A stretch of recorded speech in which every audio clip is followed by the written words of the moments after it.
Bismillahirrahmanirrahim. Assalamualaikum warahmatullahi wabarakatuh.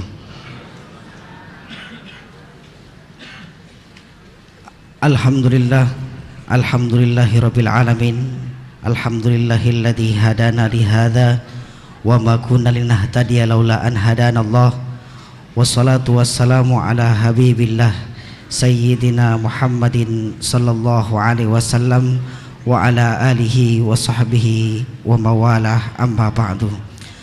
Para hadirin, para jamaah sekalian, jamaah Masjid Agung Sunda Kelapa yang sama-sama dimuliakan Allah Subhanahu wa taala.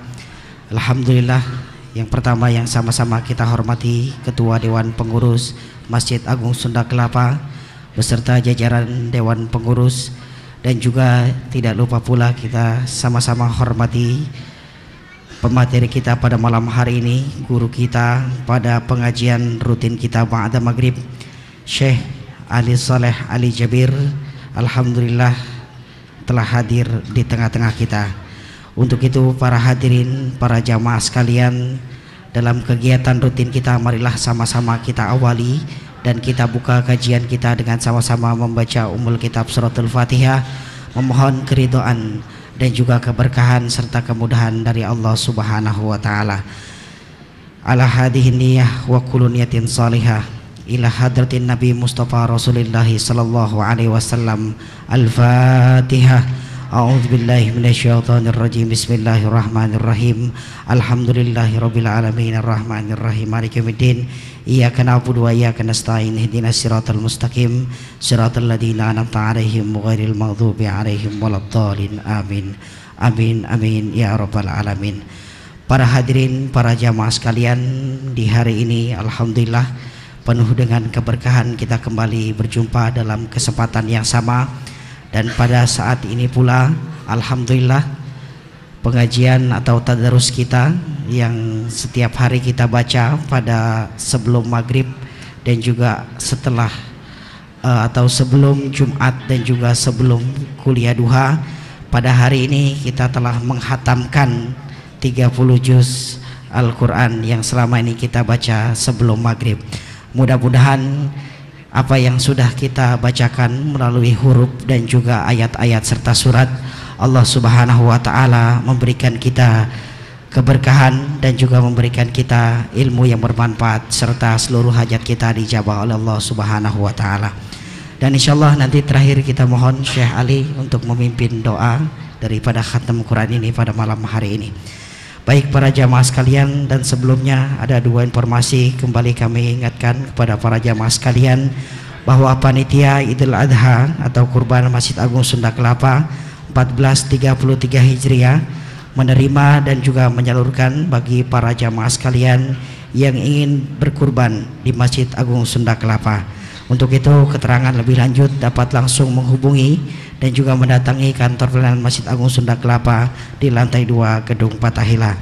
Dan juga Dewan Pengurus Masjid Agung Sunda Kelapa mengundang kepada para jamaah sekalian dan para saudara-saudara untuk sama-sama nanti kita melaksanakan salat Idul Adha di Masjid Agung Sunda Kelapa yang insya Allah akan diselenggarakan pada hari Jumat 26 Oktober 2012. Adapun untuk rangkaian acara insya Allah akan dimulai pada pukul 6.30 waktu Indonesia Barat. Untuk khatib Idul Adha insya Allah Al-Mukarram Al-Ustadz Kiai Haji Didin Hafiduddin MSC, dan juga untuk imam sholat Idul Adha akan dipimpin oleh Al-Ustadz Deden Muhammad Ramdan. Demikian para hadirin, para jamaah sekalian. Dan selanjutnya kita kembali akan melanjutkan ke dalam kajian rutin kita pada malam hari ini, yang insya Allah dengan materi studi Al-Quran yang akan disampaikan oleh Syekh Ali Saleh Ali Jabir. Kepadanya dengan segala hormat kami persilahkan.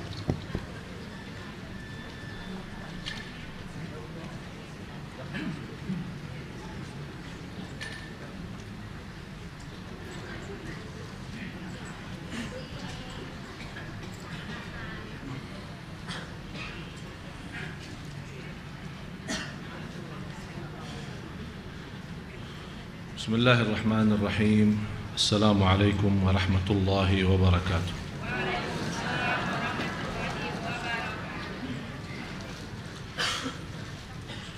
الحمد لله رب العالمين وأشهد أن لا إله إلا الله وحده لا شريك له ولي الصالحين وأشهد أن سيدنا ونبينا محمدا عبد الله ورسوله الصادق الأمين اللهم صل وسلم وبارك على سيدنا محمد وعلى آله وصحبه ومن تبعهم بإحسان إلى يوم الدين أما بعد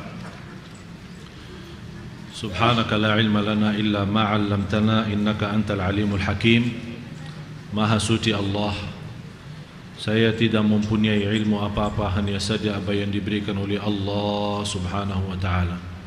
Segala sesuatu yang kita miliki sesungguhnya milik Allah. Oleh karena itu jangan anda sedih atas kehilangan dan kekurangan sesuatu, karena semua dari Allah dan kembali kepada Allah subhanahu wa ta'ala. La hawla wa la quwwata illa billahil aliyil azim. Para jemaah sekalian, bapak-bapak, ibu-ibu, jemaah Masjid Agung Sunda Kelapa yang dimuliakan dan diberkahi Allah subhanahu wa ta'ala. Sebelum kita sama-sama lanjut, ada beberapa hal yang saya perlu sampaikan. Yang pertama mengenai soal puasa hari ini.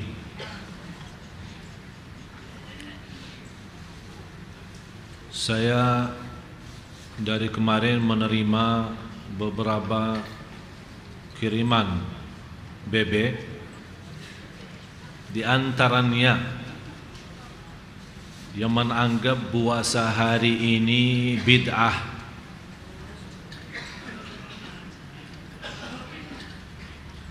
Mohon Bapak Ibu perhatian sedikit ya, terutama ibu-ibu, supaya kita insyaallah keluar dari sini mendapatkan sama-sama ilmu bermanfaat. Jadi Bapak Ibu, bukan semudah apapun kita menganggap bid'ah, apalagi dalam hal itu ibadah. Walaupun hadis yang mengkhususkan puasa hari ini yang dinamakan Yaumut Tarwiyah, walaupun hadisnya tidak sahih, tapi bukan berarti tidak boleh kita puasa. Ini pemahaman yang perlu kita luruskan.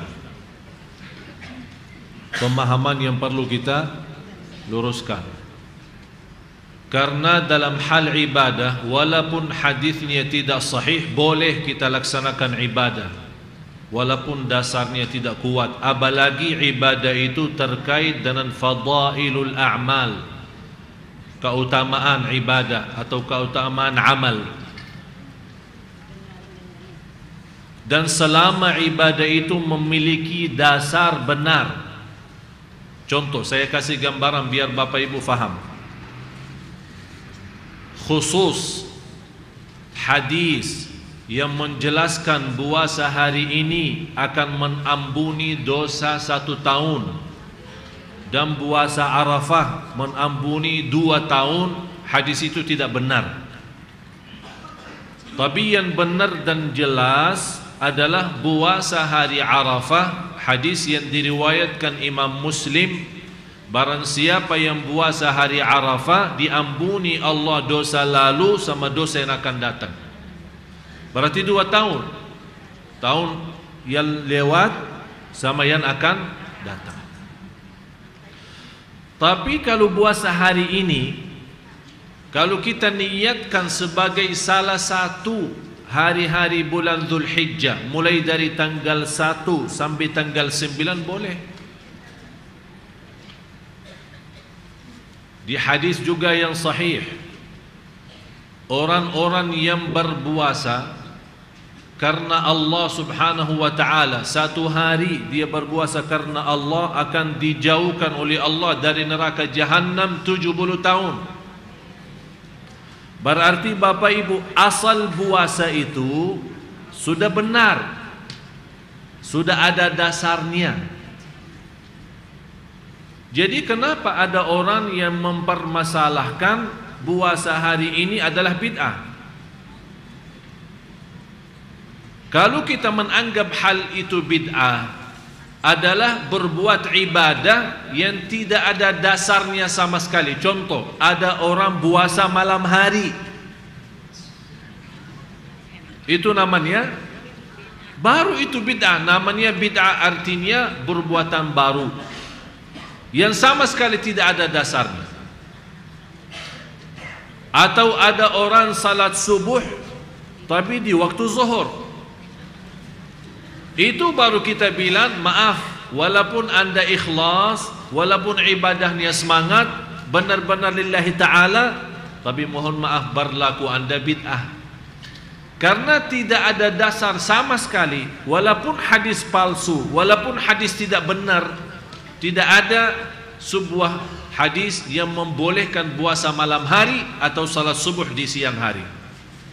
Itu baru dinamakan bid'ah. Tapi selama masih ada hadis yang menerangkan hal ini boleh dilakukan, tapi ternyata hadis itu palsu atau tidak benar, tapi ternyata ibadah sendiri itu puasa ada dasarnya di hadis-hadis lain, kenapa dijadikan masalah?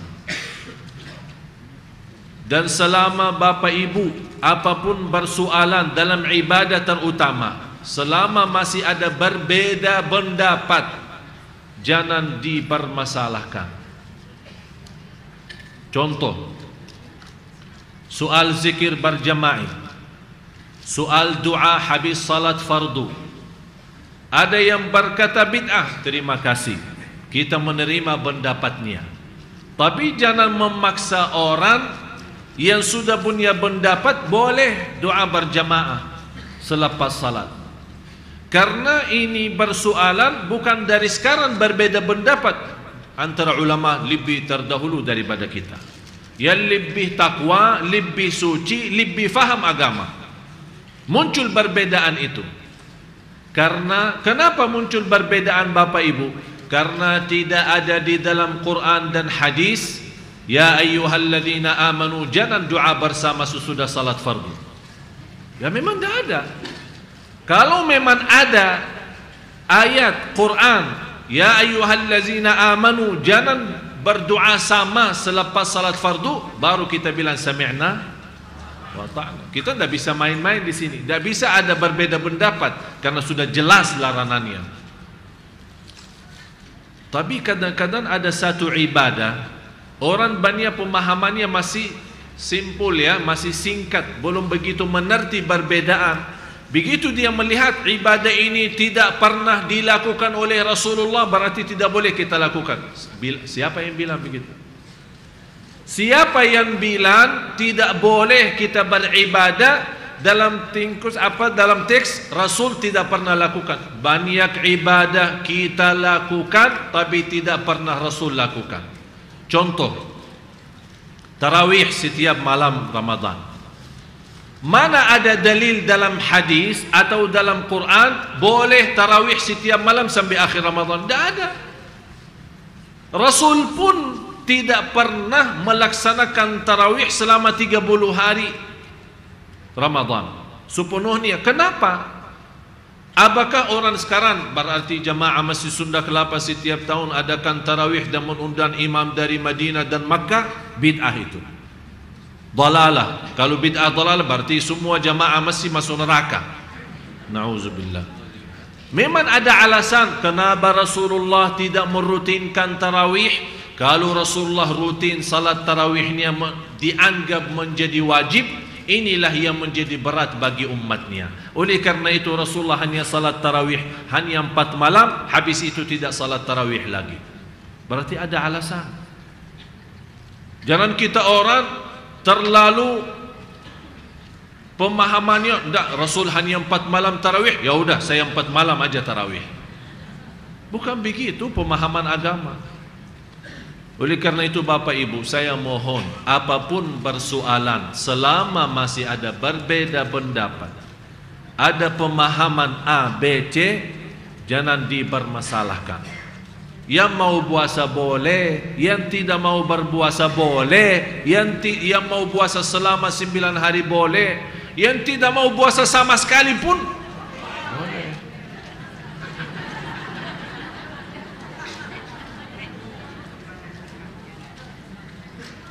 Jadi puasa mulai dari tanggal 1 sampai tanggal 9. Kalau anda mampu puasa selama itu, alhamdulillah. Karena Allah mencintai amal selama 9 hari itu. Kalau anda tidak mampu, hanya dapat 1 hari, boleh. Dapat 2 hari, alhamdulillah. Dapat 3 hari, syukurlah. Tidak dapat hanya 1 hari, hari Arafah. Yang namanya hari Arafah adalah besok. Luar biasa. Paling tidak, kalau anda tidak berpuasa selama ini, paling tidak sayang, jangan sampai tertinggal hari Arafahnya. Dan hari Arafah 1 hari. Banyak orang bertanya, hari Arafah berapa hari? Emang wukuf Arafah berapa kali? Hah? Wukuf di Arafah 1 kali, berarti 1 hari. Tidak ada berapa hari Arafah, 1 hari Arafah. Jelas Bapak Ibu?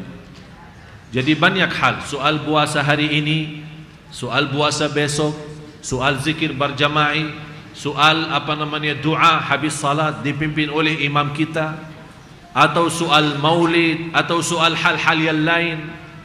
Semua pemahaman harus disesuaikan. Saya paling senang waktu kita dulu belajar di Madinah, sistem sekolah di Madinah khusus sekolah agama, walaupun orang datang dari luar negeri ditanya, enti dari negeri mana? Oh Indonesia. Oh Indonesia Syafi'i. Masuk kelas itu. Kenapa masuk kelas itu? Di situ belajar mazhab Syafi'i.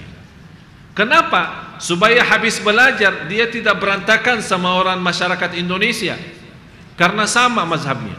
Tapi kalau dia gaul bermacam-macam belajarannya, datang di sana merasa diri anak pintar, anak sudah faham agama dalam semua mazhab, datang ke sini berantakan sama masyarakat, ribut terus. Karena anak dapat belajar lebih faham daripada ente. Kok ente begini? Anak lebih faham. Ini tidak boleh, ini haram, ini syirik, ini bid'ah, ini muncul berpecahan, bermusuhan, habis itu kehancuran. Itulah akibatnya orang yang terbiasa belajar di Mesir maupun belajar di mana saja, di Madinah, di Makkah, dia mau sesuaikan belajaran di sana, seolah-olah memaksa masyarakat Indonesia ikut belajaran sama di Madinah sama di Makkah. Oleh karena itu Bapak Ibu, harus kita memahami kondisi dan keadaan. Apalagi sebagai khatib, sebagai ustaz, sebagai seorang da'i. Begitu anda berbicara, harus mengetahui siapa di hadapan kita, mazhabnya mereka apa, pemahamannya apa, supaya saat kita menyampaikan sesuatu jangan menjadi bingung jamaah kita, malah dia tidak tahu mana yang benar mana yang salah. Itulah kesalahan yang terjadi di Indonesia, tersebar banyak masalah. Akibatnya banyak yang kita nerima pertanyaan, jamaah malah bingung. Ustaz, yang benar mana sih? Emang Quran ada berapa? Hadis ada berapa? Kan Quran 1, hadis itu 1, Nabi kita 1, Allah 1. Tapi kenapa umat ini berpecah belah? Karena kita tidak mau sesuaikan kondisi kita. Malah Imam Ahmad Hambali sendiri, walaupun dia mazhabnya Hambali, salah satu syarat dakwah adalah ma'rifatu halin nas, mengetahui hal kondisi keadaan manusia saat kita berdakwah. Jadi kita belajar Indonesia biasa Syafi'i, jangan maksa-maksa ikut mazhab Hambali, karena di situ ada perbedaan pendapat. Walaupun Imam Hambali muridnya Imam Syafi'i, Imam Maliki gurunya Imam Syafi'i, tapi kok ada dua mazhab? Tapi tidak pernah kita mendengar Imam Maliki marah sama Imam Syafi'i. Murid ini durhaka. Tidak pernah ngomong begitu. Karena hal pemahaman itu wajar terjadi. Walau syaa Allah laja'alakum ummatan wahidah. Kalau Allah menghendaki, Allah maha mampu jadikan umat ini bersatu, tidak ada perbedaan. Tapi disitulah kerinanan Islam, disitulah hikmahnya Islam. Ada kemudahan, ada perbedaan. Mau tarawih 11 boleh, mau 23 boleh, tidak mau tarawih sama sekali boleh. Begitulah indahnya Islam, tidak ada maksa-maksa. Oleh karena itu Bapak Ibu, kalau anda tidak mengerti terhadap satu hal, begitu anda bertanya, sudah mendapatkan sesuai jawaban yang berbeda dengan kebiasaan kita, jangan keburu sebarkan. Walaupun ilmu yang kita dapat itu benar 100% untuk diri sendiri, bukan untuk umum. Karena lebih baik mensatukan umat walaupun masih bodoh daripada sudah faham tapi berpecah belah. Faham? Faham? Ini tolong dihafal kaidah itu. Lebih baik umat tetap bersatu walaupun bodoh, lebih baik daripada faham agama tapi berpecah belah. Karena prinsip agama kedamaian, prinsip agama bersatuan. Mudah-mudahan yang saya sampaikan bisa difahami dengan benar. Jangan salah guna agama kita. Apapun kebaikan kita boleh ajak orang lain. Apalagi dalam hal masa ini yang kita sama-sama mempelajari ciri-ciri dan tanda-tanda hari kiamat. Sekarang jujur saja, mana yang lebih luar biasa jamaah sekalian? Biar antum tahu, ada seorang ustaz meninggalkan, saya tak perlu sebut nama, tinggalkan semua soal agama. Dia menghabiskan 8 tahun membahas soal fikih. Begitu dia mengambil pelajaran dari bermacam buku dan bermacam mazhab, dia mengambil kesimpulan dan dia menyampaikan kepada murid-muridnya dan kepada jamaah, salat jamaah tidak wajib. Kenapa salat jamaah tidak wajib? Dia bilang, habis saya mendapatkan banyak pelajaran dari perbedaan, kesimpulannya begitu. Sekarang Bapak Ibu, separuh umat Islam tidak salat sama sekali. Kira-kira walaupun ilmu itu benar, kira-kira boleh kita sampaikan? Malah tambah malas orang. Malas. Oh ternyata tidak wajib. Ya alhamdulillah, terima kasih Ustaz.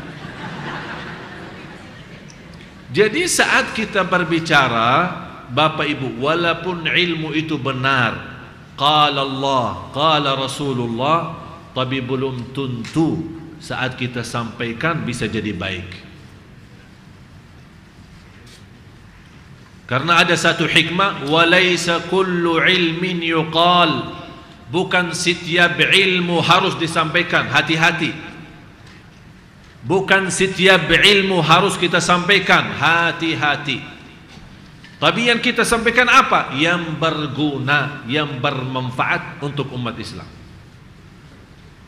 Dan kata Ali bin Abi Thalib radhiyallahu an, hadithun nasa bima ya'qilun, aturiduna an yukadzdzaba Allah wa rasuluh, sampaikan kepada manusia apa yang bisa diterima oleh akal mereka. Jangan sampai mereka mendustakan Allah dan Rasulnya. Ini wasiat Sayyidina Ali bin Abi Thalib radhiyallahu an.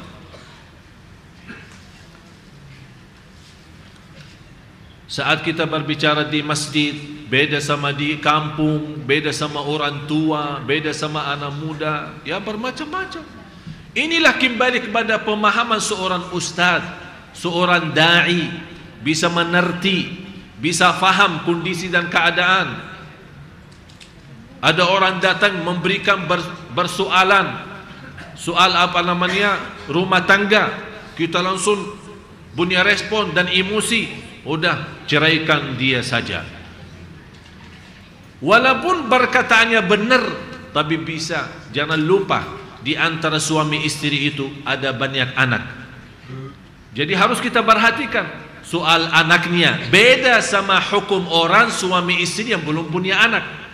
Kalau suami istri yang diperintahkan oleh Islam ceraikan, Islam juga memperhatikan kalau suami istri yang punya masalah sama, tapi karena dia punya anak banyak, tidak dianjurkan untuk cerai, malah dianjurkan untuk bertahan.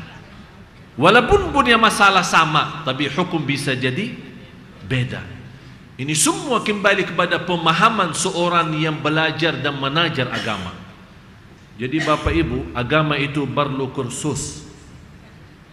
Jadi bukan sembarangan kita bicara. Bukan begitu merasa diri, alhamdulillah anak sudah belajar sekian tahun di Sunda Kelapa, jadi anak boleh berbicara agama. Hati-hati. Sudah jelas? Saya berbicara seperti ini karena sungguh Bapak Ibu, saya sangat sayang sama Bapak Ibu. Karena saya tidak mau di antara Bapak Ibu nanti di hadapan Allah akan ditanya, kenapa kamu berbicara terhadap agamaku yang kamu belum mengertinya, belum memahaminya? Apa yang kita jawab? Apa yang kita jawab? Kalau ada orang sakit gigi dan kita sarankan suruh periksa jantung, boleh enggak? Salah dong. Kalau orang sakit jantung, masa kita bawa orang bengkel suruh operasi? Pak, ini sakit jantung katanya, dioperasi orang bengkel katanya. Tak masuk, malah tampak mati orang. Jadi harus, agama pun begitu.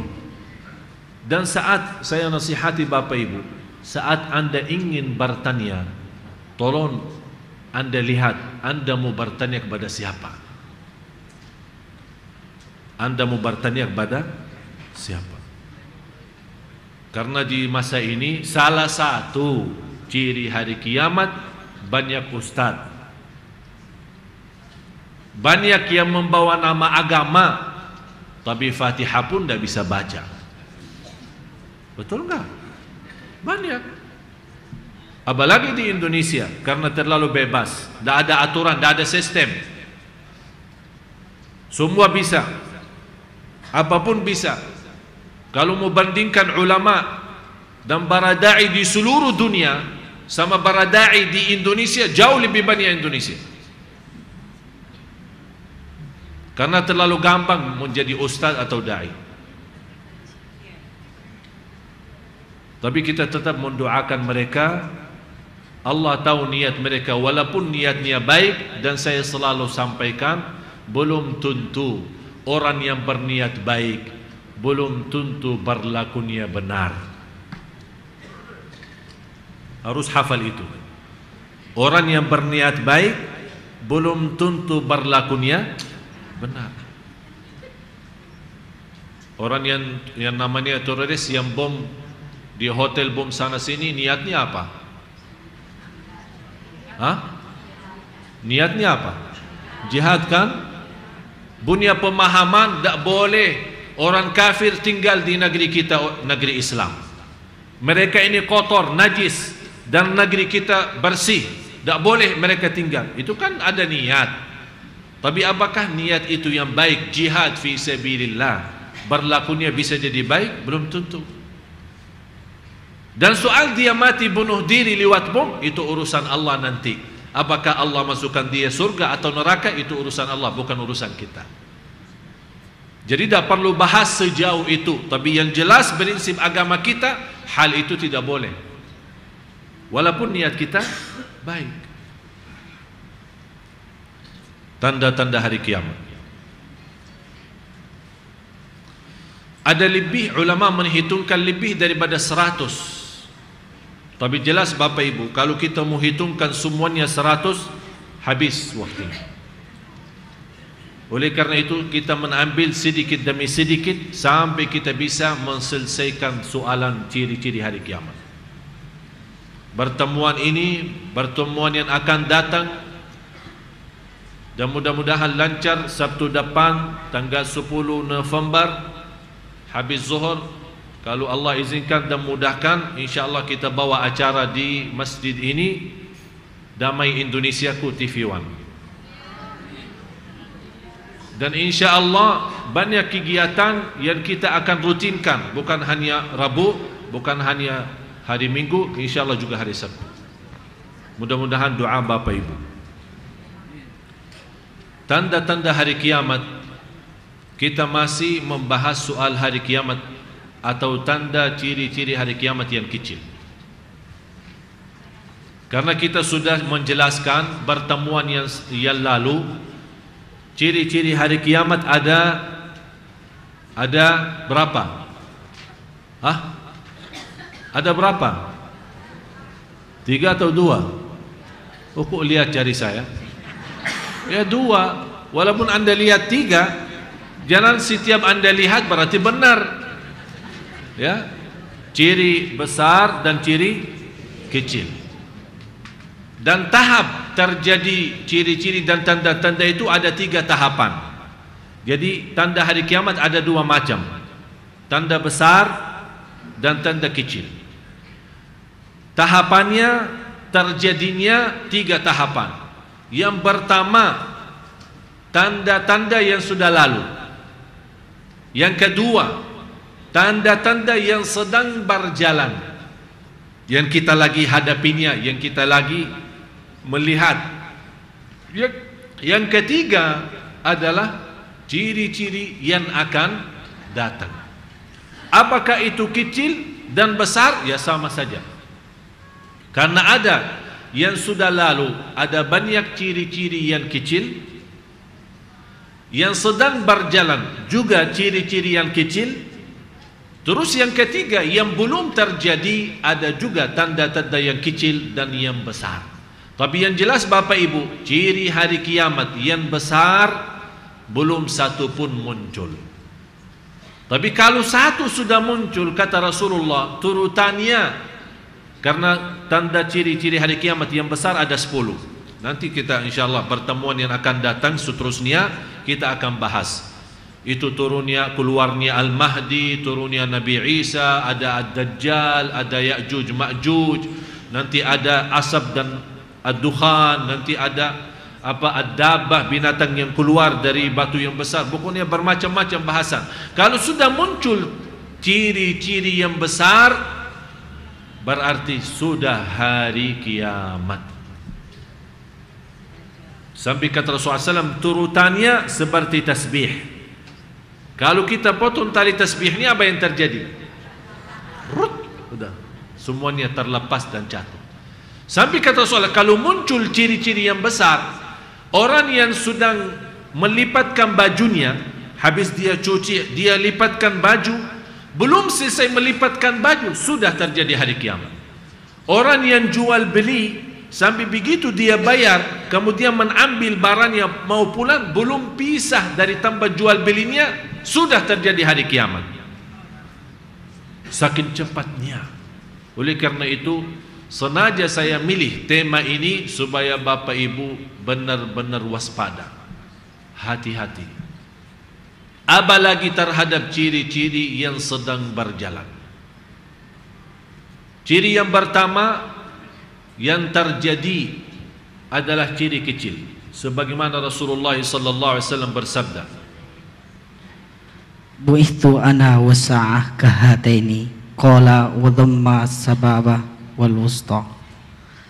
Diutusnya aku dan hari kiamat seperti 2 jari ini. Anas radhiyallahu anhu berkata, dan beliau sallallahu alaihi wasallam merapatkan jari telunjuk dan jari tengahnya. Hadis riwayat Muslim.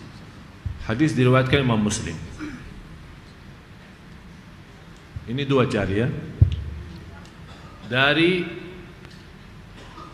Allah menciptakan bumi, langit dan malaikatnya, kemudian Nabi Adam, sampai hari kiamat ini, sepanjang ini. Jadi istilah lain, ini dunia kita. Ini dunia kita. Dari Rasulullah sallallahu alaihi wasallam, ini anggap dunia ya, sudah jelas, ini dunia. Mulai dari Nabi Adam sampai Nabi Muhammad sallallahu alaihi wasallam begini. Berarti yang tertinggal dari habisnya dunia berapa? Hanya sedikit. Di antara yang sedikit adalah utusnya Nabi Muhammad SAW. Itu tanda yang pertama. Azam.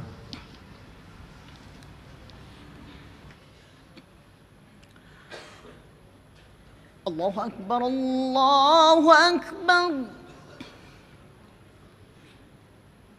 الله أكبر الله أكبر أشهد أن لا إله إلا الله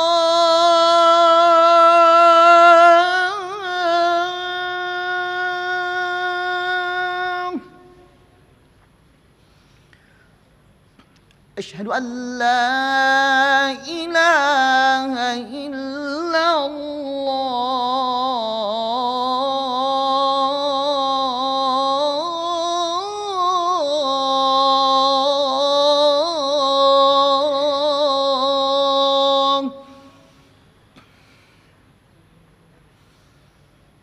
أشهد أن محمد رسول الله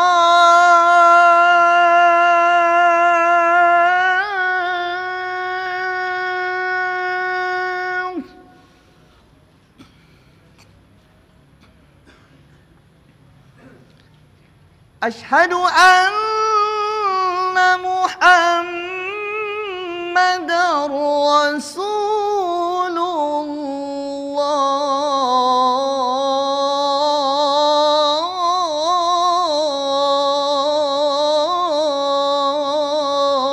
الله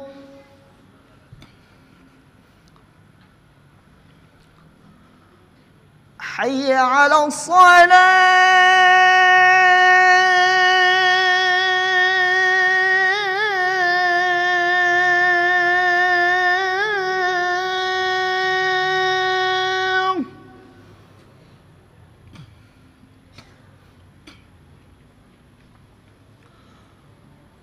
حي على الصلاة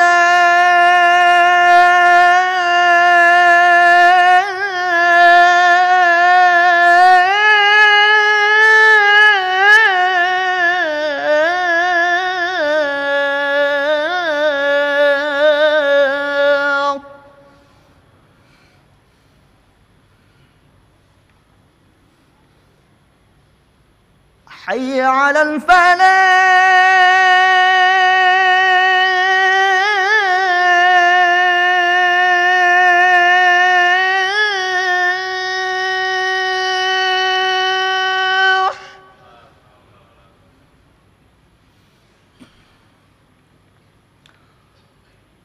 حي على الفلاح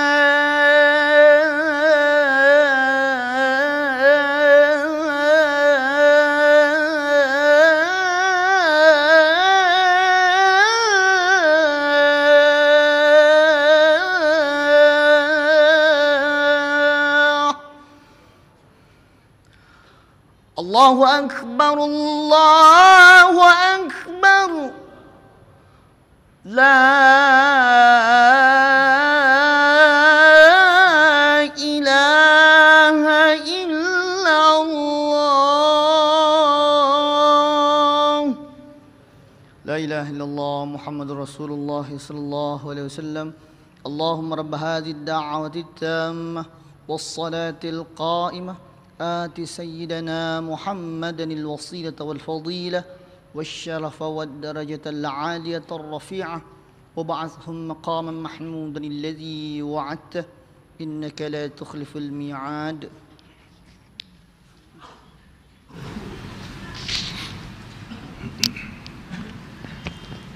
بسم الله الحمد لله اللهم صل على سيدنا محمد وعلى آل سيدنا محمد.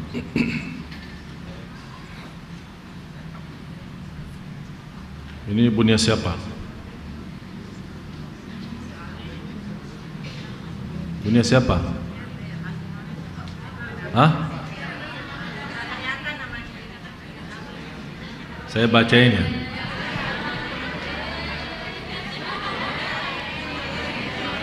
Ali Jabir. Alhamdulillah.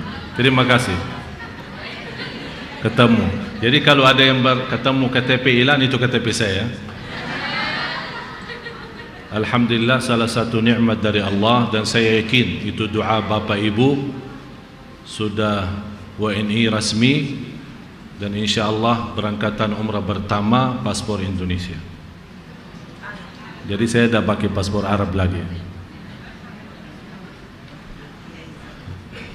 Kiai ya, bukan syekh lagi ya. Kiai ya. Kiai haji ya, Kiai haji tuan guru.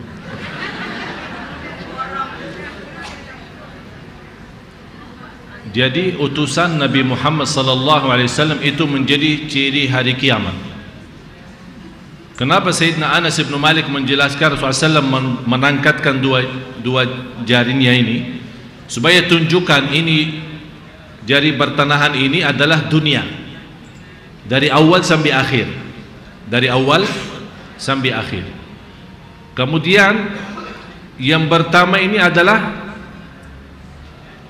dari ciptaan Nabi Adam, utusan Nabi Adam sampai Rasulullah. Jadi sepanjang ini Nabi Adam, Nabi Nuh, Nabi terus sampai Rasulullah. Berarti yang tersisa hanya ini untuk hari kiamat. Ini memberikan tanda apa? Yang akan datang jelas, tidak lebih lama dan yang sudah lalu. Yang akan datang jelas tidak lebih lama daripada yang sudah lalu. Jadi dari situ utusannya Nabi Muhammad SAW menjadi Nabi untuk umat ini, itu sudah menjadi salah satu atau tanda yang pertama dari tanda kecil hari kiamat. Berarti datangnya Rasulullah sudah hari kiamat dekat. Sebagaimana firman Allah juga di suratul Ma'arij, innahum yarawnahu ba'ida wa narahu qariba. Mereka orang kafir di zaman Rasulullah SAW, begitu Rasulullah menjelaskan, sa'ala sa'ilun bi'adzabin waqi' lil kafirina laysa lahu dafi' min Allahi dhil ma'arij ta'rujul malaikatu warruhu fiha warruhu ilayh fi yawmin kana miqdaruhu 50,000 sana. Hari kiamat Bapak Ibu adalah kita akan berdiri sesudah dibangkit, akan berdiri di hadapan Allah 50.000 tahun. Untuk apa kita berdiri? Menunggu Allah mulai hisab.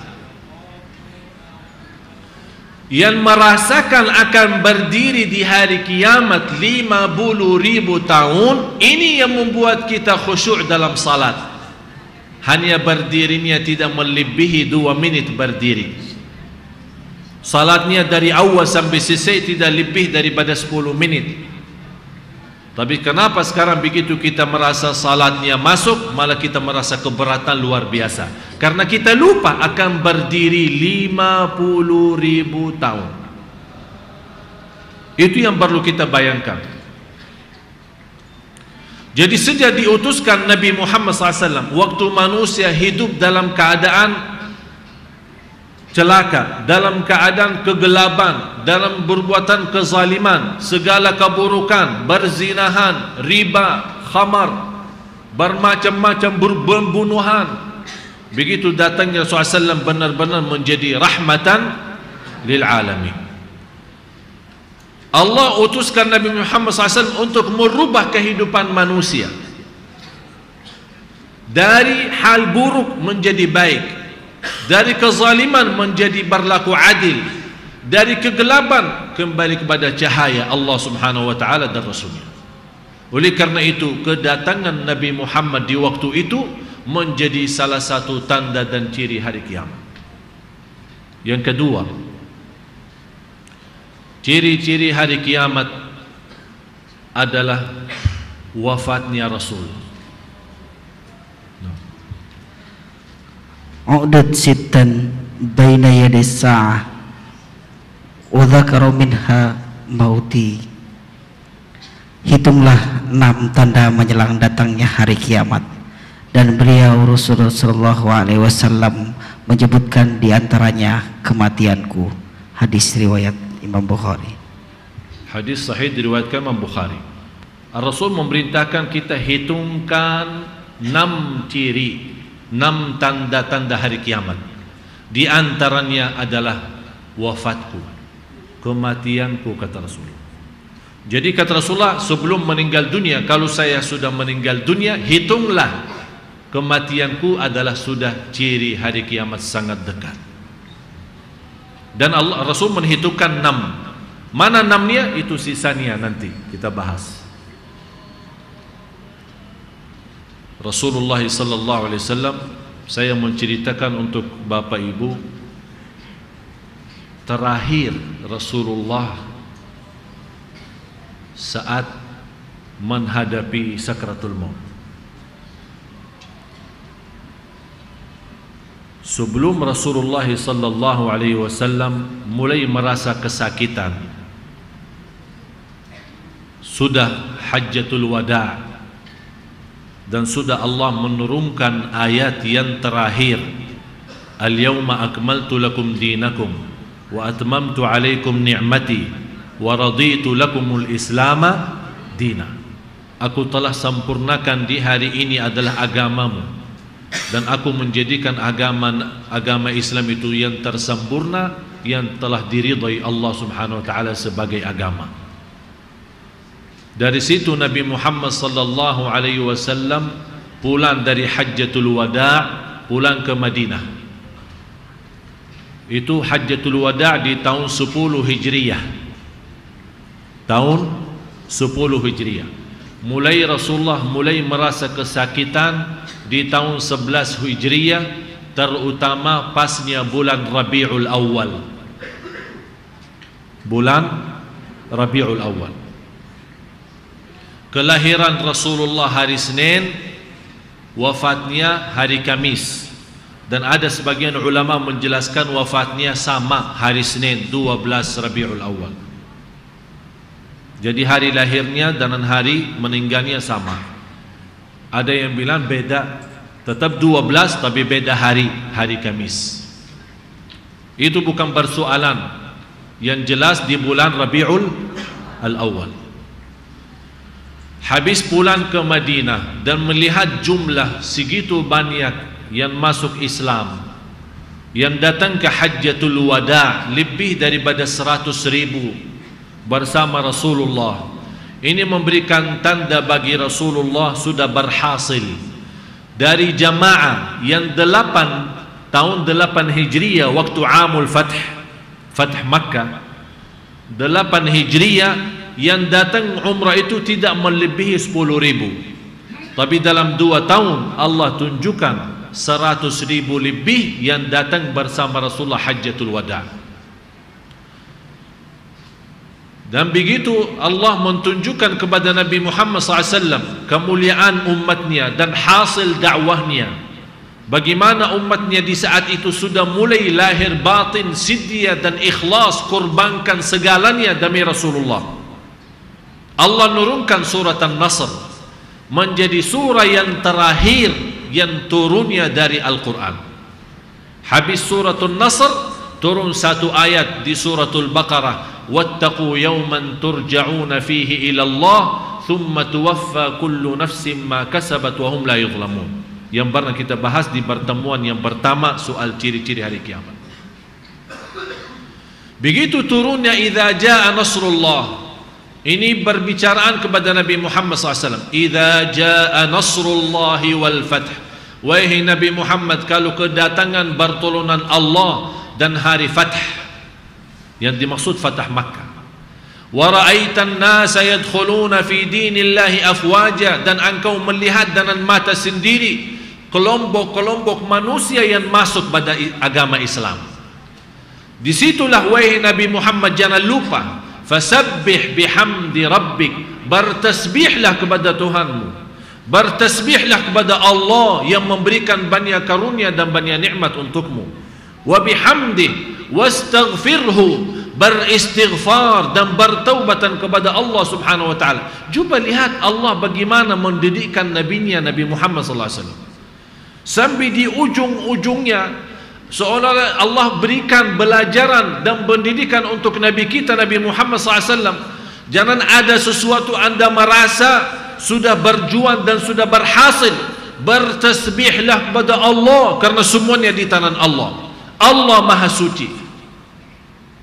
Wastaghfirhu, kalau ada kekurangan, ada sesuatu, padahal Rasulullah SAW tidak ada kekurangannya sama sekali, tapi Allah tetap menanamkan supaya Rasulullah tetap beristighfar. Dari situ kata Abdullah bin Umar, habis turunnya ayat ini, Rasulullah selalu di dalam satu majlis membaca Rabbighfirli wa tub alai innaka antat tawwabur rahim 100 kali.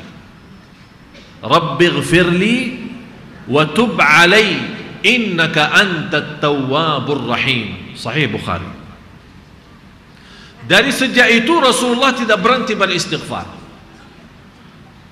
karena sudah merasa dengan turunnya suratul Nasr ini berarti tugas Rasulullah hanya bertasbih dan istighfar, karena sudah sempurna agama. Begitu jamaahnya lagi ramai, turunnya suratul Nasr ini, di antara sahabat yang nangis satu, Sayyiduna Abu Bakar As-Siddiq radhiyallahu anhu. Di sampingnya ada Umar radhiyallahu anhu, ada Utsman radhiyallahu anhu, ada Ali radhiyallahu anhu, ada para sahabat-sahabat yang lain yang semuanya tidak ada yang nangis. Malah semuanya heran, kok Abu Bakar nangis, ada apa sih?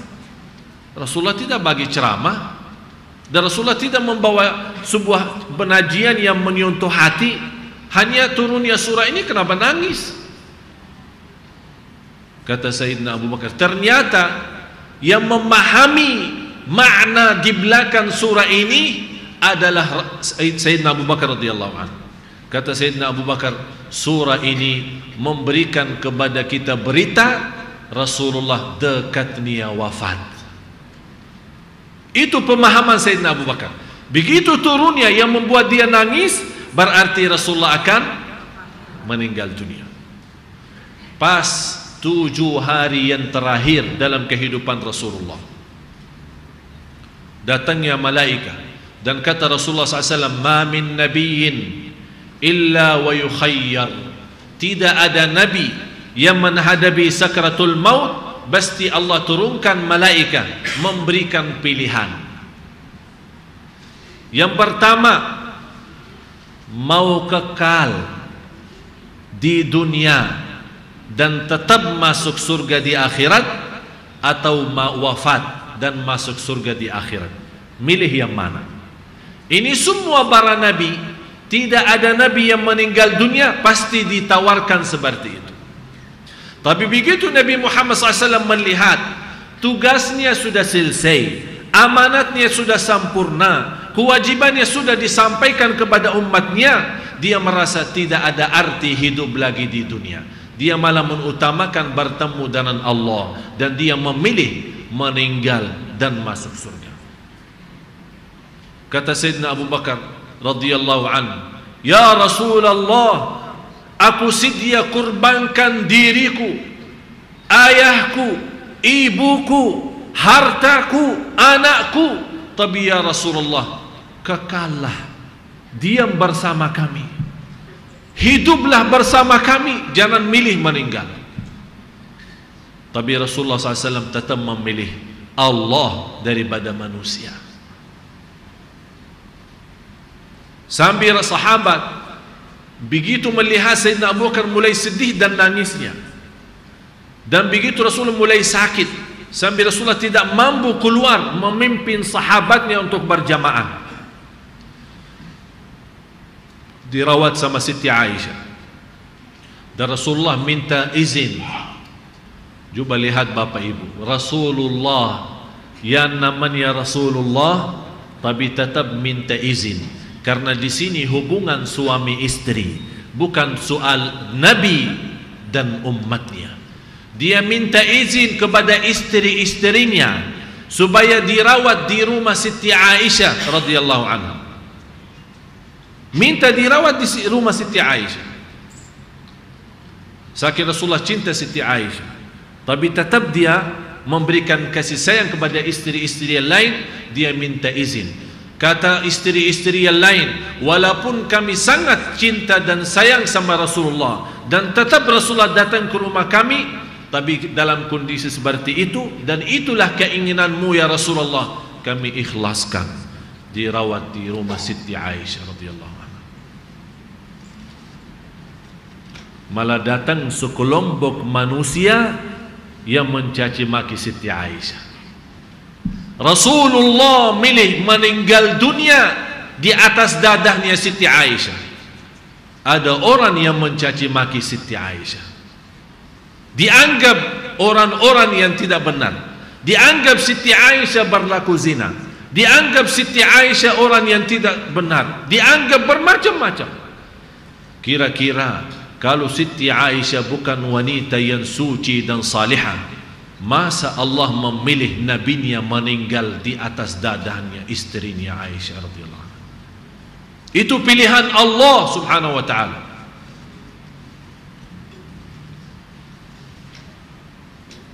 Tujuh hari yang terakhir mereka melihat kondisi Rasulullah sallallahu alaihi wasallam. Sampai sakitnya Rasulullah tidak bisa berdiri. Itu namanya sakit wafat, maradul maut, kesakitan mati, mau meninggal. Dan Rasulullah SAW mendengar sahabat menunggu siapa yang jadi imam. Kata Sayyidina Rasulullah SAW, muru Aba Bakrin falyusalli bin nas, suruh Sayyidina Abu Bakar jadi imam. Ada kelompok lagi manusia yang punya wirid, setiap malam Jumat isi wiridnya melaknati Sayyidina Abu Bakar.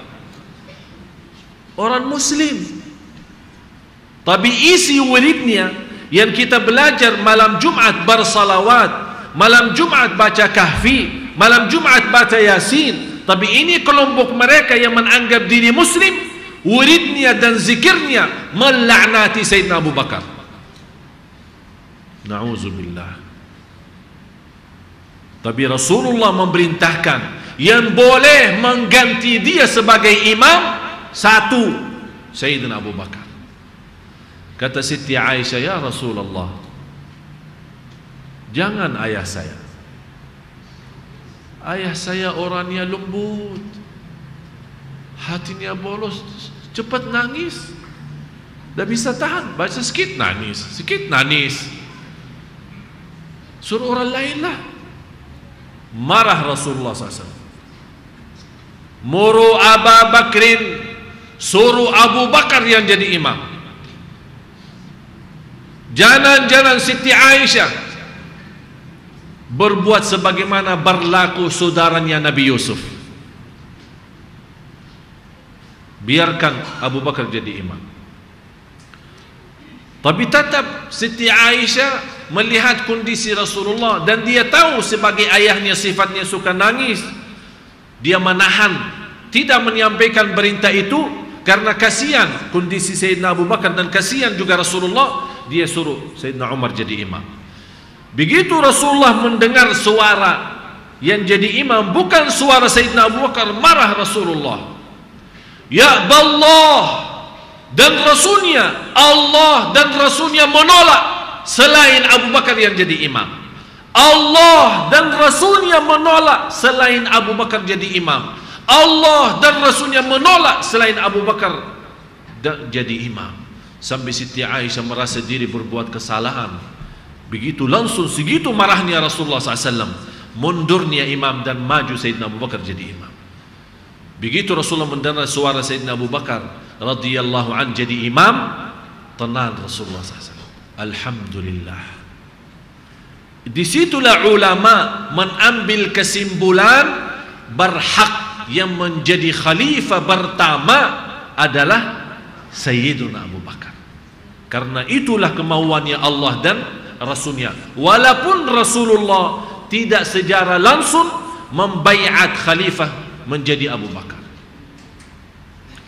Kalau Sayyidina Umar jelas jadi khalifah karena wasiat Sayyidina Abu Bakar. Sayyidina Uthman jadi khalifah karena musyawarah, ada majlis masywarah, DPR. Habis mereka bermusyawarah, utuskan menjadi. Habis itu baru Sayyidina Ali bin Abi Talib radhiyallahu anhu. Dan jelas semua sahabat semuanya di sisi Allah, kita punya kewajiban dan amanat mendekatkan diri kita kepada Allah, mencintai sahabat Rasulullah sallallahu alaihi wasallam. Rasulullah sallallahu alaihi wasallam dirawat di rumahnya, sambil kata Abu Musa, ya Rasulullah, wallahi innaka latu'aku wa'ka rajulain, sungguh engkau ya Rasulullah kalau begitu sakit seperti dua orang sakit. Saking parahnya sakitnya Rasulullah, jadi seolah dua kali lipat daripada orang biasa. Apa kata Rasulullah SAW? Inna ma'asyaral anbiya, kami para nabi, kalau begitu sakitnya luar biasa. Ini menjadi sebuah cubaan dan ujian bagi mereka. Kenapa? Karena Allah tahu mereka memiliki kesabaran yang luar biasa, dan kesabaran mereka Allah menambah kemuliaan dan posisi darajat mereka di sisi Allah subhanahu wa ta'ala. Lewat hari pertama dan hari yang kedua, Rasulullah tidak mampu keluar salat. Pas di hari yang ketiga, sakitnya Rasulullah SAW, mulai sahabat berdiri salat subuh. Dan Rasulullah SAW keluar dari rumahnya, melihat, sambil kata sahabat, sungguh begitu kami melihat muka Rasulullah, sepertinya kita melihat Quran yang bersih, bercahaya dan bersinar. Dan kita merasa rindu, berinduan bagaimana Rasulullah jadi imam lagi. Sampai hampir kita difitnah dalam salat. Artinya mereka mau berhentikan salatnya, tapi Rasulullah mengisyaratkan lanjutkan salatnya.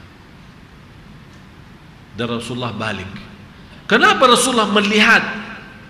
Karena Rasulullah mau lihat bagaimana perjuangannya sampai bisa mensatukan sahabat dalam berbeda suku, berbeda bangsa, berbeda keluarga, berbeda budaya, tapi bisa menjadi bersatu lahir dan batin. Ini yang membuat Rasulullah ketenangan yang luar biasa.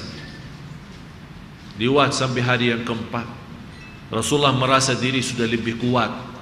Keluar Rasulullah sallallahu alaihi wasallam, naik mimbar dan memberikan ceramah yang terakhir, khutbah yang terakhir.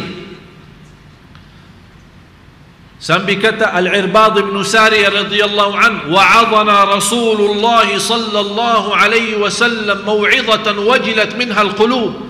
Telah diberikan oleh Rasulullah menyampaikan khutbah yang tidak pernah kami sebelumnya mendengar khutbah seperti itu. Semuanya pada nangis di masjid. Rasulullah menjelaskan di saat itu bersoalan fitnah-fitnah, ciri-ciri hari kiamat, apa yang akan terjadi, bermacam-macam soalan.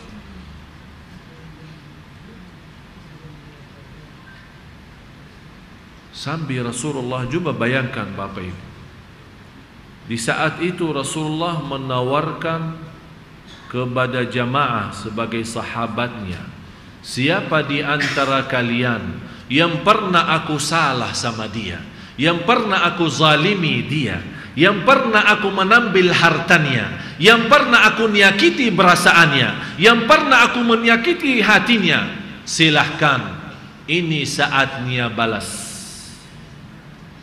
Ada yang tuntut haknya, silahkan sebelum hari kiamat, atau sekarang maafkan.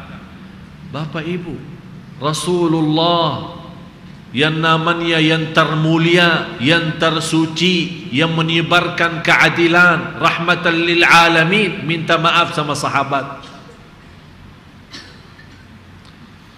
Ada seorang sahabat berdiri, ya Rasulullah, saya ada. Sahabat kaget, Ini berani. Walaupun ada orang salah, Rasulullah pernah salah atau apa, semestinya diamin aja. Sampai sahabat begitu dia berdiri, ada apa ini sih? Kok berdiri? Ya Rasulullah, engkau pernah melukai saya. Sahabat malah tambah kaget. Kapan sih Rasul melukai? Saya sekarang mau balas, sama-sama luka. Angkat bajumu. Rasulullah angkat bajunya. Di mana posisi lukanya? Barna engkau lukai saya di bagian perut. Kata Rasulullah, silahkan balas. Silahkan ambil hakmu sendiri. Ini perut saya. Rasulullah mengangkat baju. Dan orang itu datang. Sahabat melihat malah heran. Ada apa ini?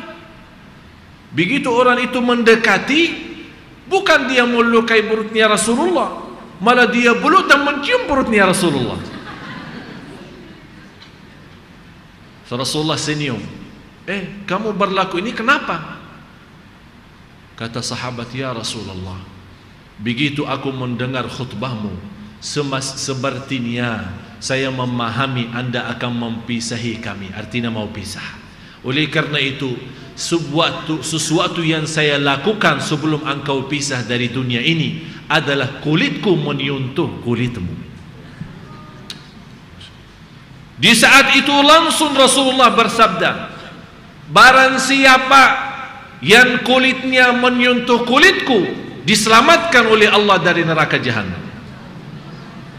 Nangis sahabat Rasulullah.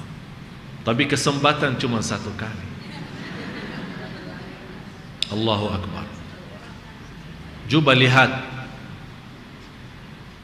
Dan Rasulullah SAW melanjutkan sisa umurnya.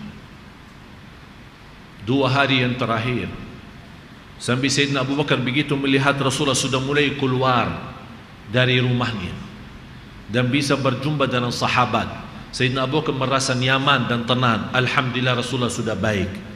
Sayyidina Abu Bakar keluar dari kota Madinah. Dan Rasulullah di saat itu begitu Sayyidina Abu Bakar menjauh, mulai Rasulullah mulai sakitnya. Dan mulai Rasulullah menghantarkan wasiyah kepada sahabat. Datang Abdurrahman ibnu Abu Bakar As-Siddiq, adiknya Siti Aisyah, sambil membawa siwak. Sayyidina Rasulullah SAW sudah dalam 2 hari yang terakhir tidak bisa berbicara lagi. Siti Aisyah melihat pandangan mata Rasulullah kepada adiknya Abdurrahman. Abdurrahman lagi bersiwak. Kata Siti Aisyah, coba lihat istri yang memahami. Tidak perlu dibicarakan, hanya dari isyarah dia sudah faham kemauannya suami apa. Dia menyampaikan, ya Rasulullah, sepertinya kamu mau siwak itu. Rasulullah hanya mampu menggerakkan kepalanya. Diambil Siti Aisyah siwak dari adiknya dan digigit sendiri Siti Aisyah dan membersihkan siwak dan memberikan kepada Rasulullah SAW.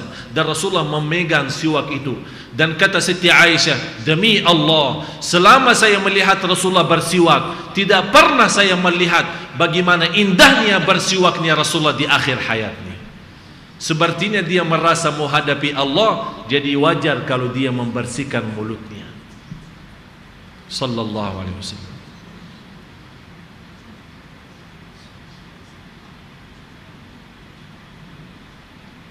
Di hari yang terakhir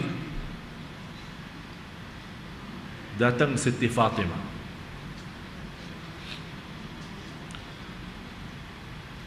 Dan minta izin masuk.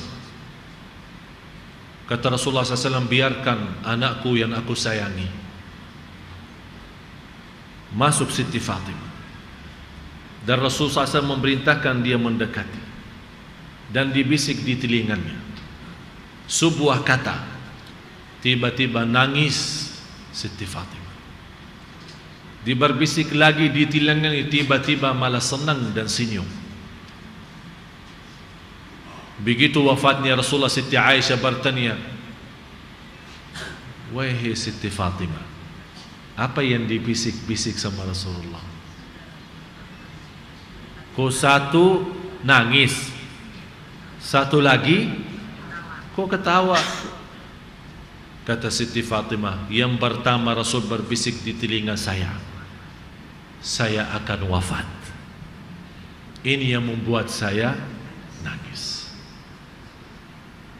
Yang membuat saya senang dan tertawa, Rasulullah menyampaikan, wahai Fatimah anakku, kamu pertama orang yang bertemu denganku di dalam surga.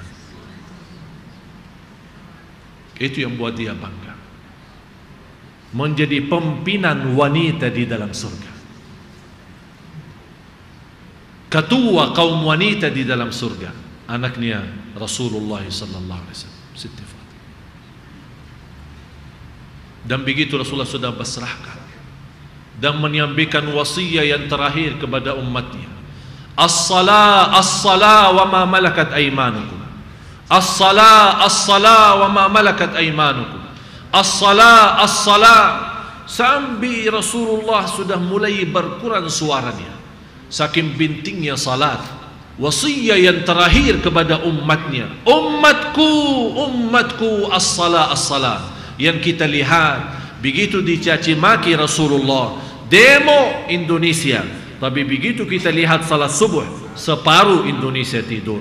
Padahal wasiat yang terakhir dari Rasulullah, as-salah as-salah umatku. Kalau memang kita cinta Rasulullah, bukan demo, tapi makmurkan masjidnya sesuai wasiat Nabi kita Nabi Muhammad sallallahu alaihi wasallam. Itu tanda cinta kita, cinta yang besar terhadap Nabi kita Nabi Muhammad sallallahu alaihi wasallam. Dan mulai Rasulullah berbisik. Siti Aisyah mendengar, balir rafiqal a'la, aku milih bertemu dengan Allah. Kata Siti Aisyah, begitu saya mendengar Rasulullah berkata seperti ini, saya sudah yakin Rasulullah sedang sekarat dan sedang ditawarkan, masih mau kekal atau masih mau milih berjumpa dengan Allah. Tapi dia menjawab, aku milih jumpa dengan Allah. Nangisnya Siti Aisyah radhiyallahu anha. Dan disitulah meninggalnya Rasulullah SAW. Siapa yang jadi imam, sudah wafatnya imam. Siapa yang boleh mensalati janazah, sudah wafat yang selama ini menajarkan cara salat janazah. Sahabat tak ada yang berani jadi imam, masing-masing salat. Karena siapa yang boleh jadi imam di hadapan Rasulullah SAW? Semuanya jadi ramai-ramai masuk bersalat. Sayyidina Abu Bakar mendengar berita, langsung datang dengan cepat, dan sudah ditutupi wajahnya Rasulullah SAW dengan kainnya, dengan kafan. Dan Sayyidina Abu Bakar radhiyallahu anhu membuka kafan itu, melihat muka Rasulullah yang segitu bersih dan bercahaya. Dan Sayyidina Abu Bakar mencium kepala Rasulullah SAW, mencium bibinya, dan kata Sayyidina Abu Bakar, demi Allah, wajah yang baik selama hidup dan wajah yang baik sesudah meninggal. Itulah prinsip Sayyidina Abu Bakar sama Rasulullah. Kemana saja perginya Rasulullah selalu bersama Abu Bakar. Masuknya Rasul dan Abu Bakar, keluarnya Rasul dan Abu Bakar, perginya Rasul dan Abu Bakar, datangnya Rasul dan Abu Bakar, di Gua Hira Rasul dan Abu Bakar, di mana saja selalu ada. Sallallahu alaihi wasallam. Dan kata Sayyidina Abu Bakar radhiyallahu anhu, kata Rasulullah pernah berkata kepada saya, kami para nabi begitu meninggal dunia dikuburkan di tempat kami meninggal. Itu hikmahnya tidak dipindahkan Rasulullah kepada Baqi', dikuburkan di rumahnya sendiri. Tapi ini hukum berlaku khusus untuk Rasul. Tapi tidak boleh kita meninggal dunia dan mewasiatkan tolong dikuburkan di halaman rumah saya. Itu tidak boleh.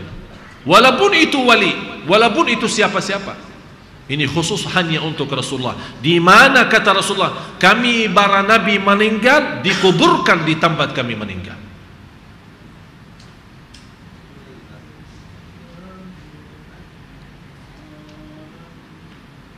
Sudah mulai kehidupan baru, wafatnya Rasulullah SAW. Apa yang kita bisa ambil? Apa yang kita perlu belajari? Kalau Rasulullah yang namanya manusia yang termulia dan tersuci sudah meninggal dunia, apa lagi kita Bapak Ibu? Oleh karena itu wajib kita rasakan. Dan sambil Rasulullah, barang siapa yang menghadapi sebuah musibah, bagaimanapun besarannya musibah itu, ingatlah musibah wafatku akan meringankan musibah yang anda hadapi. Musibah yang dihadapi oleh umat Islam yang terbesar adalah musibah wafatnya Rasulullah SAW. Sampai kata Sayyidina Anas bin Malik radhiyallahu anhu, sebagai orang ahli Madinah, begitu Rasulullah berhijrah ke kota Madinah, Allah mencahayakan dan menyebarkan cahaya nabawi Nabi Muhammad di kota Madinah. Dan begitu meninggalnya Rasulullah SAW, sudah terbedam cahaya itu, tidak ada cahaya lagi. Coba lihat saking kemuliaan Rasulullah SAW. Sampai Sayyidina Bilal radhiyallahu an sudah tidak tega dan tidak mampu berazan lagi sesudah wafat Rasulullah. Saya akhiri cerita Sayyidina Bilal. Sayyidina Bilal sesudah wafat Rasulullah tidak mampu berazan. Karena saat dia berazan, begitu dia sampai asyhadu anna Muhammadar Rasulullah, nangis. Dia tak bisa lanjut azan. Dan dia minta sama Sayyidina Abu Bakar, mohon maaf, saya tidak bisa, saya pensiun dari azan, saya berhenti. Malah sampai Sayyidina Bilal tidak bisa bertahan diri tinggal di Madinah, malah dia minta izin Sayyidina Abu Bakar untuk pindah ke negeri Asyam. Coba lihat saking cintanya Rasulullah, dia tidak bisa tahan melihat mihrab Rasulullah, melihat makam Rasulullah, melihat tempat salatnya Rasulullah, melihat tiang yang disandari oleh Rasulullah, melihat mimbar yang dinaiki oleh Rasulullah. Dia tak kuat, balik. Sampai sudah jadi tua, datang zaman Umar bin Khattab radhiyallahu an. Tiba-tiba di malam hari Sayyidina Bilal radhiyallahu an melihat mimpi Rasulullah SAW. Rasulullah menyampaikan, ya Bilal, apakah kamu tidak merindukan aku? Kok lama-lama tidak datang kepadaku dan pergi jauh, wahai Bilal? Kaget Sayyidina Bilal dan bangun dan rasa nangis. Dan langsung di saat itu berazam, nawaitu, langsung berjalan kembali ke kota Madinah. Sudah menjadi Bilal radhiyallahu an orang yang sudah tua dan usia. Begitu sampai ke kota Madinah, sudah mendekati subuh. Dia tidak berani mengganggu ahli Madinah dan tutup rumah orang. Dia masuk kepada masjid. Habis dia salat tahiyatul masjid, langsung menghadapi makam Rasulullah dan mengingat cerita-cerita Rasulullah sebagai ayahnya, Rasulullah sebagai pamannya, Rasulullah sebagai nabinya, Rasulullah sebagai yang memberikan kasih sayangnya. Dia ingat semua cerita kebaikan, kemuliaan dan kasih sayangnya Rasulullah SAW. Mulai nangis Sayyidina Bilal radhiyallahu anhu. Datang Al-Hasan wal Husain, cucunya Rasulullah, melihat Sayyidina Abu Bilal. Dan langsung Sayyidina Bilal radhiyallahu anhu mencium dua-duanya cucunya Rasulullah. Masih ada harumannya Rasulullah di dalam dua anak cucu ini. Dan Al-Hasan wal Husain meminta izin dan memohon kepada Bilal radhiyallahu anhu untuk berazan karena sebentar lagi mau salat subuh, mau azan subuh. Sayyidina Bilal tidak tega azan lagi. Tapi karena ini permintaan cucunya Rasulullah sallallahu alaihi wasallam, Bilal radhiyallahu anhu naik di atas masjid dan mulai berazan. Begitu Sayyidina Bilal radhiyallahu an membunyikan suara azannya, Allahu Akbar, Allahu Akbar, bergetar kota Madinah. Sampai mereka mendengar azannya Sayyidina Bilal, semua ahlul Madinah bangun dan keluar dari rumahnya, dan mereka berteriak dengan suara yang sama, Rasulullah datang, Rasulullah datang. Mereka merasa Rasulullah yang datang karena mendengar suara Sayyidina Bilal, karena mereka selama Rasulullah ada yang selalu azan hanya Bilal radhiyallahu anhu. Begitu dia sampai kepada asyhadu anna Muhammad Rasulullah, sudah tidak bisa melanjut azannya lagi, radhiyallahu anhu sahabat. Itulah mereka yang benar-benar sudah mengkorbankan segala jiwanya, hartanya, lahir batin demi Rasulullah. Tidak ada manusia yang mampu mencintai Rasulullah sebagaimana sahabat radhiyallahu anhum wa ardhahum. Oleh karena itu, sahabat termasuk mereka yang sudah mendapatkan ridha Allah sebelum mereka meninggal dunia, yang Allah sudah tunjukkan tempatnya di surga sebelum meninggal dunia, karena luar biasa percintaan mereka terhadap Rasulullah SAW. Begitu Bilal radhiyallahu anhu habis azannya turun dan bersalaman dengan sahabat Sayyidina Umar, Sayyidina Uthman, Sayyidina Ali dan yang lain-lain. Begitu indahnya hidupnya sahabat bersama Rasulullah SAW. Apa yang kita bisa ambil, apa yang kita wajib berikan, apa yang kita wajib belajari, dan apa yang kita tunjukkan percintaan kita kepada Rasulullah SAW, kalau memang benar kita cinta Rasulullah sallallahu alaihi wasallam. Oleh karena itu Rasulullah memberikan kabar gembira bagi orang-orang yang mencintai Rasulullah, walaupun tidak bertemu, walaupun tidak berjumpa. Kata Rasulullah SAW kepada sahabat, menjadi salah satu kata-kata yang terakhir, wahai sahabatku, kalau berjumpa dengan saudaraku sampaikan salam. Kata sahabat, ya Rasulullah, apakah kami bukan saudaramu? Kata Rasulullah, bukan, kalian adalah sahabatku, tapi saudaraku adalah orang-orang yang mencintaiku, yang dia berani kurbankan segala untukku, tapi mereka tidak pernah berjumpa denganku. Sampaikan kepada mereka salam, dan aku menunggu mereka di hadapan pintu surga. Itulah kita, Bapak Ibu saudara Rasulullah. Jangan sampai di antara kita yang terhindar, jangan sampai di antara kita yang termasuk tidak boleh ketemu Rasulullah, jangan sampai di antara kita yang tidak boleh mencium tangannya Rasulullah, yang tidak boleh berjumpa dengan kemuliaan Rasulullah dan bisa masuk surga apalagi bersama Rasulullah SAW. Mudah-mudahan Bapak Ibu semua yang hadir, mudah-mudahan kita terpilih oleh Allah menjadi ahli surga bersama Nabi Muhammad sallallahu alaihi wasallam. Karena benar-benar sangat merindukan. Oleh karena itu orang-orang yang mencintai Rasulullah berbanyak salawat, dan Rasulullah memberikan kabar gembira bagi orang yang berbanyak salawat, aqrabukum minni majlisan yaumal qiyamah aktsarukum alayya salata. Yang paling dekat kepadaku hari kiamat orang yang paling banyak salawat kepadaku di dunia. Allahumma salli wa sallim wa barik ala sayyidina Muhammad. Bapak Ibu, wasiat yang terakhir, jangan lewat satu hari belum bersalawat. Selesai segala hajat, hutang kita, persoalan kita, lebih daripada itu segala ampunan. Dengan salawat kepada Rasulullah dapat qada'ul hajat, hajat lahir batin. Dengan salawat kepada Rasulullah ampunan dosa. Dengan salawat kepada Rasulullah diselesaikan segala kesusahan dan kesulitan. Itu hadis yang sahih. Oleh karena itu besok Kamis, tolong jangan lupa puasa Kamis.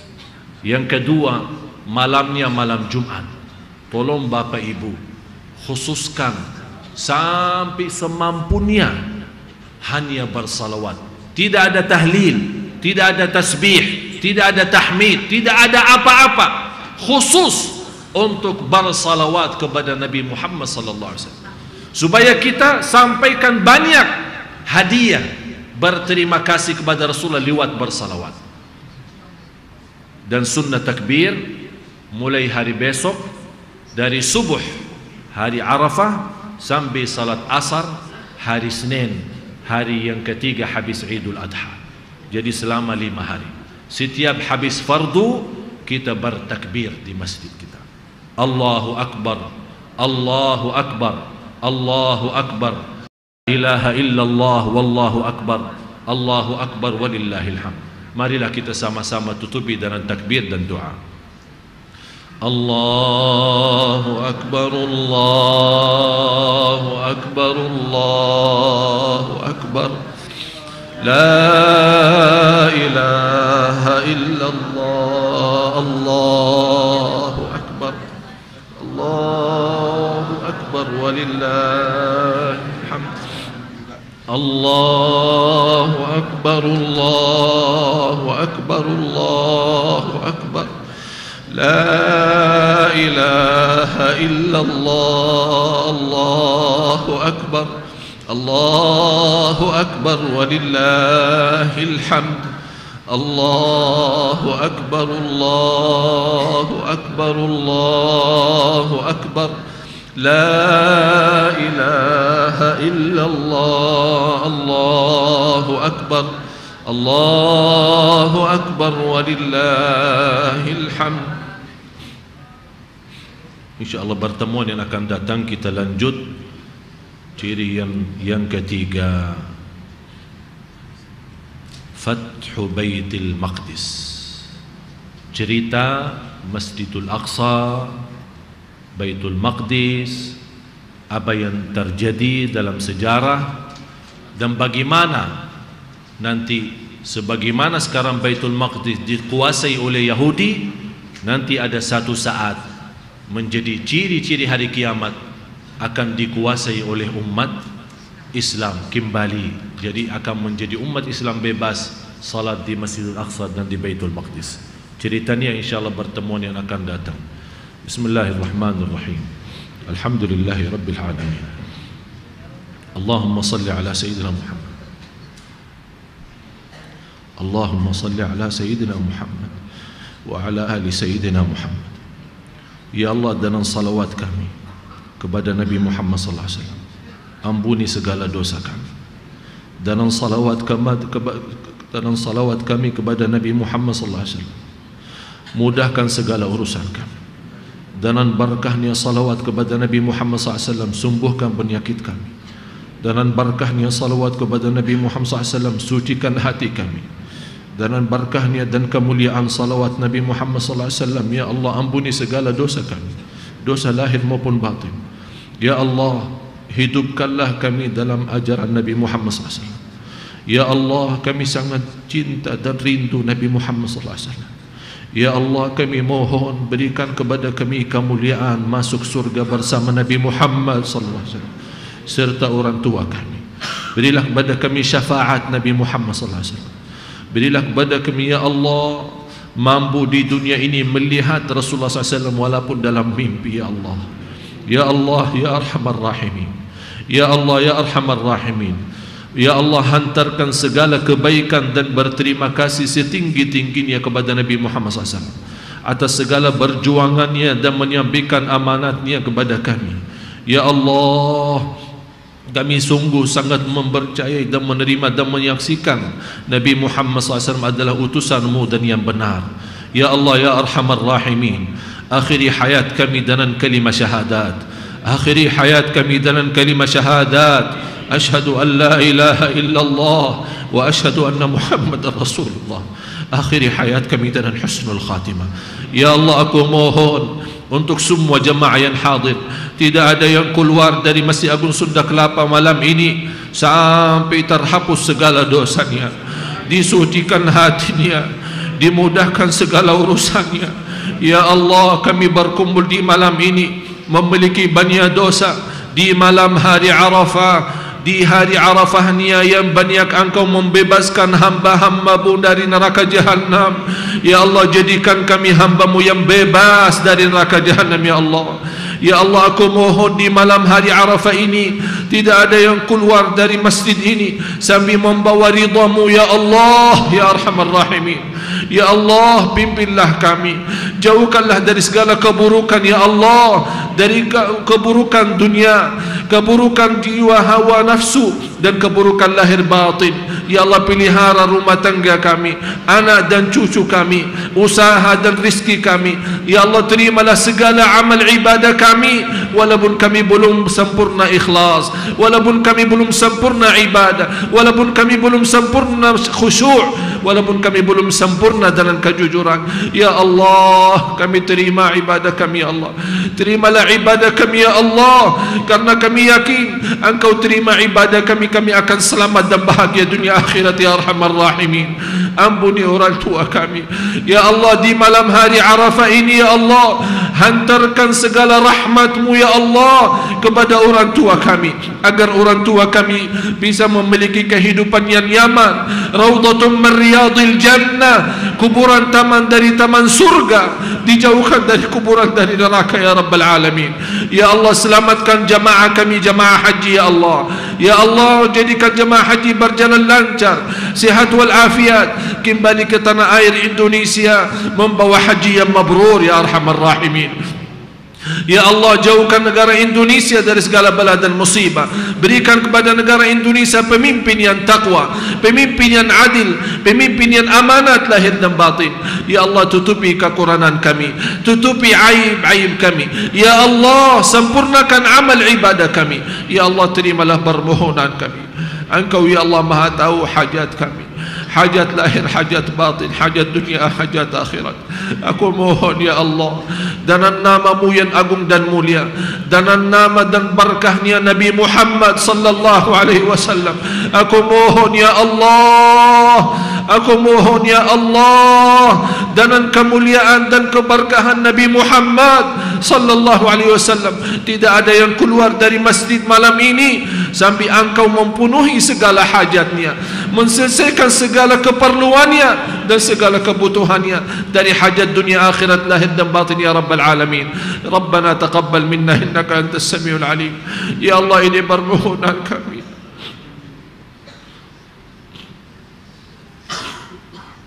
Ya Allah,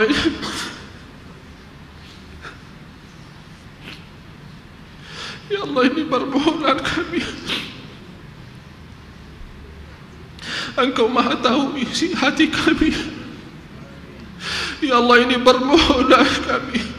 Ya Allah, kami mohon diterima ya Allah, kami mohon diijabah ya Allah, karena kami tidak punya Allah selain Engkau ya Allah. Kami tidak punya Tuhan yang Maha kasih sayang selain Engkau ya Allah. Ya Arhamar Rahimin, Ya Arhamar Rahimin, Ya Arhamar Rahimin. ربنا آتنا في الدنيا حسنة وفي الآخرة حسنة وقنا عذاب النار وصلى الله على سيدنا ونبينا محمد وعلى آله وصحبه وسلم وآخر دعوانا أن الحمد لله رب العالمين. سبحانك اللهم وبحمدك أشهد أن لا إله إلا أنت أستغفرك وأتوب إليك.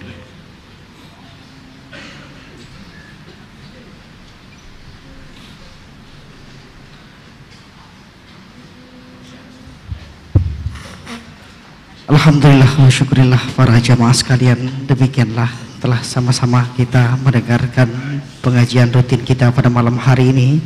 Sungguh merupakan yang luar biasa, kita telah mendengarkan tanda-tanda kiamat kecil. Semoga banyak hikmah yang dapat kita ambil dan semoga kita dimudahkan dalam menjalankan segala aktivitas dan ibadah kita sehari-hari. Untuk itu marilah sama-sama kita akhiri majelis kita dengan sama-sama berdoa. Subhanakallahumma wa bihamdika wa asyhadu an la ilaha illa anta wa astaghfiruka wa atubu ilaik. Para jamaah sekalian, dan sebelumnya kita ingatkan kembali untuk esok seperti biasa Masjid Agung Sunda Kelapa akan menyediakan untuk buka puasa, dan setelah maghribnya kita akan adakan takbiran. Demikian, assalamualaikum warahmatullahi wabarakatuh.